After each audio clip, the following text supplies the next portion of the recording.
Hello दोस्तों, welcome back to my channel.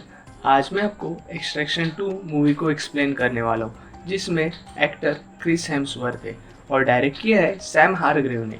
Movie के starting में हम देखते हैं कि टाइलर जख्मी हालत में नदी के किनारे पड़ा हुआ दिखता है। उसे सोल्जर रेस्क्यू करते हैं और हॉस्पिटल में दाखिल करते हैं।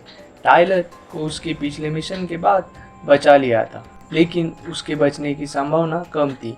निक को यकीन था कि टाइलर जल्दी अपने पैरों पर खड़ा हो जाएगा। टाइलर अपने होश में आता है और निक खुश है कि उसने हार नहीं मानी।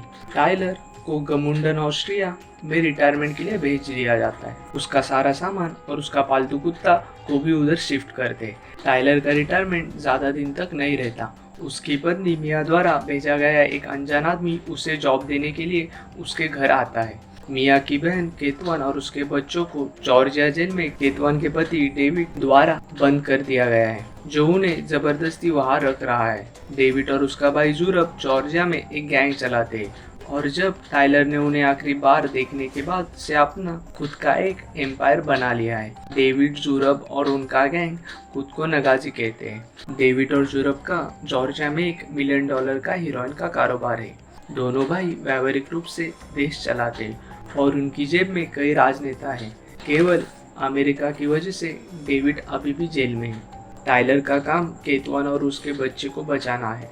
टाइलर नौकरी स्वीकार करता है और निक और उसका भाई याज भी शामिल होते हैं। जैसा कि प्लानिंग बनाई गई थी, टाइलर केतवन और उसके बच्चे को लेने के लिए जेल में प्रवेश करता है। वो उनके रूम में पहुंचता है, जहाँ पे केतवन और उसके बच्चे को रखा हुआ था। वो उन्हें लेकर जा रहा था, तभी केतवन की बच्ची के हाथ से खिलौना गिर जाता है और एक कैदी वो उन तीनों को भागते हुए देखता है और वो कैदी दूसरों को सीटी बजाकर इशारा करता है और कुछ ही पलों में जेल में दंगे शुरू हो जाते हैं। जेल में कैदियों और पुलिसों के बीच हाथापाई शुरू हो जाती है। कुछ लोग टाइलर और केतवन के बच्चों को भी मारने आते हैं। टाइलर उनको सबसे बचाकर एक टनल में लाता है। टाइलर के साथी टनल में खिड़की के बाहर होते हैं। उसी खिड़की से पहले बच्चों को भेजते हैं और जब केतवन खिड़की से जा रही होती है, तभी उसका पति वहां पर आकर टाइलर को मारने लगता है। वो नीचे गिर जाती है।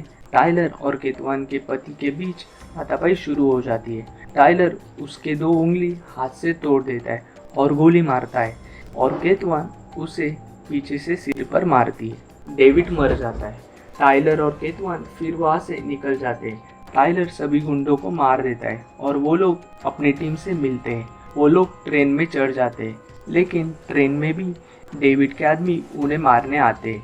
टाइलर और उसकी टीम सभी गुंडों को मारते हैं और उसी बीच ट्रेन के ब्रेक फेल हो जाते हैं और ट्रेन का एक्सीडेंट हो जाता है, लेकिन वो सभी लोग बच जाते हैं और वो लोग वियना के लिए रवाना हो जाते हैं। तभी हम देखते हैं कि केतवन का बड़ा बेटा अपने पिता को छोड़कर आने से वो खुश नहीं होता। उसके पिता के विचारों से वो प्रेरित था और वो खुद को नगाजी समझता था। इसलिए उसे जैसे ही मौका मिलता है, वो अपने चाचा जूरेब को कॉल करता है। उसके चाचा उसे बताता है कि उसके पिता मर गए हैं और टाइलर और उसकी माँ ने मिलकर उन्हें मार दिया है, तो वो उनकी बात ना सुने और वो उसका ठिकाना पूछता है और सैंड्रो वो ठिकाना बता देता है। टाइलर और सभी लोग सेफ हाउस में पहुंच जाते हैं। इधर जूरेब अपने गैंग के साथ सेफ हाउस पर अटैक करने के लिए तैयार होता है। उसकी पूरी गैंग उसके भाई के बदले के लिए जान भी देने के लिए राजी होती है। तभी हम देखते हैं कि सैंड्रो टाइलर से बात करने के लिए आता है। उन दोनों के बीच नोकझोंक होती है। टाइलर उसे समझाता है कि उसकी माँ को उसकी ज़रूरत है। तभी सैंड्रो उसे बताता है कि उसके चाचा यहाँ पर आ रहे हैं और तभी हम हेलीकॉप्टर को देखते हैं जिसमें यूरोप की गैंग आ रही थी। टाइलर और उसकी टीम सभी को लेकर पार्किंग में ले जाते हैं, उन्हें कार में बैठने के लिए। तभी सैंड्रो कार से निकलकर भागने लगता है। उसके पीछे याद चला जाता है। सैंड्रो अपने चाचा के पास चला जाता है। तभी निक भी आती है उसे बचाने के लिए, लेकिन उसे देर हो चुकी थी। सैंड्रो अपने चाचा को मिल लेता है। निक और याज वहाँ से बचकर निकलते हैं। इधर हम देखते हैं यूरोप के आदमी पुलिस को भी मार रहे होते हैं, क्योंकि वो लोग उनके रिवेंज में इंटरफेयर कर रहे होते हैं। टाइलर और उसकी टीम हेलीकॉप्टर से जाने की सोचते हैं, जो कि टेरेस पर होता है। टाइलर और ज़ुरब में हाथापाई होती है, लेकिन टाइलर वहाँ से बच जाता है और फैमिली के साथ टेरेस पर पहुँच जाता है। इधर हम देखते हैं कि यास को फाइटिंग के वक्त उसे गोली लगती है, फिर भी वो और निक टेरेस पर पहुँच जाते हैं। वो लोग हेलीकॉप्टर में बैठने ही वाले होते हैं, तभी ज़ुरब पीछे से आता है और यास को गोली मार देता है। टाइलर यास को उठाकर हेलीकॉप्टर में बिठाता है और वो लोग वहाँ से बच जाते हैं, लेकिन तभी हम देखते हैं कि यास हेलीकॉप्टर में ही मर जाता है। टाइलर और उसकी गैंग गमुंडन ऑस्ट्रिया में जाते हैं, उस घर में जहाँ टाइलर रिटायरमेंट ले रहा होता है। इधर हम देखते हैं कि ज़ुरब भी पुलिस से बचकर निकल जा रहा होता है।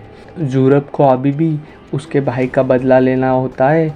उसकी गैंग का एक मेंबर उसे समझाने के लिए आता है, लेकिन वो उसे मार देता है।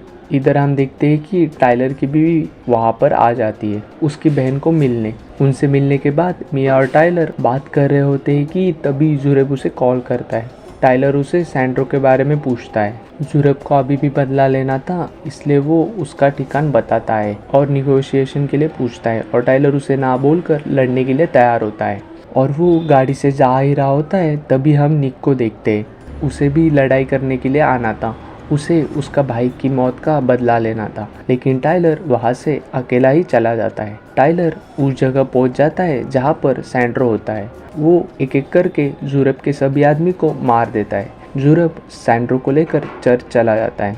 टाइलर भी वहाँ पर पहुँचता है और हम देखते हैं कि ज़ुरब ने सैंड्रो को बॉम्ब वाला जैकेट पहना रखा है और उसका रिमोट ज़ुरब के पास होता है। ज़ुरब टाइलर को गन फेंकने के लिए बोलता है और सैंड्रो को टाइलर को सिर पर शूट करने के लिए बोलता है और उसे अपने पिता का बदला लेने के लिए बोलता है, लेकिन सैंड्रो ऐसा नहीं कर पाता। तभी वहाँ पर निक आ जाती है और सैंड्रो बड़ी चालाकी से अपने चाचा के हाथ से रिमोट छीन लेता है और ज़ुरब और टाइलर के बीच हाथापाई शुरू हो जाती है। टाइलर उसे शूट कर देता है और तभी वहाँ पे पुलिस आ जाती है। पुलिस टाइलर और निक को गिरफ्तार करती है। निक को लड़ाई के बीच में बहुत चोट लगी थी, इसलिए उसे हॉस्पिटल में भर्ती करते हैं। टाइलर की पत्नी टाइलर को मिलने जेल आती है और वो बताती है कि केतवान अभी सुरक्षित है, और वो उसे बताती है कि उसका बेटा उसके जैसा ही बहादुर बनना चाहता था। टाइलर को जब वापस जेल ले जा रहे होते तभी उसको किसी कार में बैठाते हैं और वो कार उसी अनजान आदमी के पास ले जाते हैं जिसने उसे केतवान की फैमिली को बचाने का मिशन दिया था। वो टाइलर से कहता है कि अगले मिशन के लिए रेडी हो, तो टाइलर बोलता है अपनी टीम के बिना नहीं।